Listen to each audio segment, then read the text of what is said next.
Hi viewers, আমাদের মধ্যে অনেকেরই এরকম একটা অভ্যাস থেকে থাকে যে তার ফোনের মধ্যে অটো কল রেকর্ডিং অপশানটাকে সে চালু করে রেখে দেয়।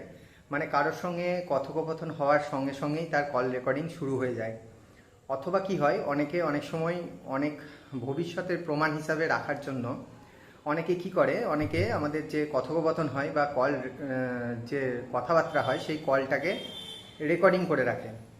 তো এরকম অভ্যাস যদি থেকে থাকে তাহলে একটা ভবিষ্যতের সুবিধার জন্য বা ভবিষ্যতের প্রমাণ হিসাবে কাজে লাগার থেকে আপনি সেখানে উল্টে একটা দণ্ডবিধির মধ্যে পড়ে যেতে পারেন। ভারতীয় আইনের অনুসারে আপনি কারো কল সম্মতি ছাড়া কারো কল রেকর্ডিং করতে পারেন না। যদি কল রেকর্ডিং করতেই হয় তাহলে আপনাকে তার কাছ থেকে প্রথমে পারমিশন নিতে হবে।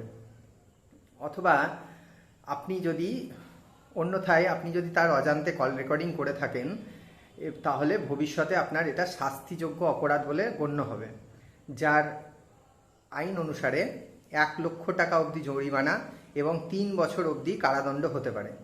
তাই ভবিষ্যতে কারো কল রেকর্ডিং করার আগে অবশ্যই তার কাছ থেকে একটা পারমিশন নিয়ে নেবেন। হতে পারে অনেক সময় আমাদের ভবিষ্যতে অনেক দরকারের জন্য তার কলটা রেকর্ড করার দরকার হতে পারে। তো সেক্ষেত্রে প্রথমে কল রেকর্ডিং করার আগে আপনি পারমিশন নিয়ে নেবেন যে আপনার কলটা আমার ভবিষ্যতে দরকার হতে পারে, তার জন্য আমি রেকর্ডিং করছি।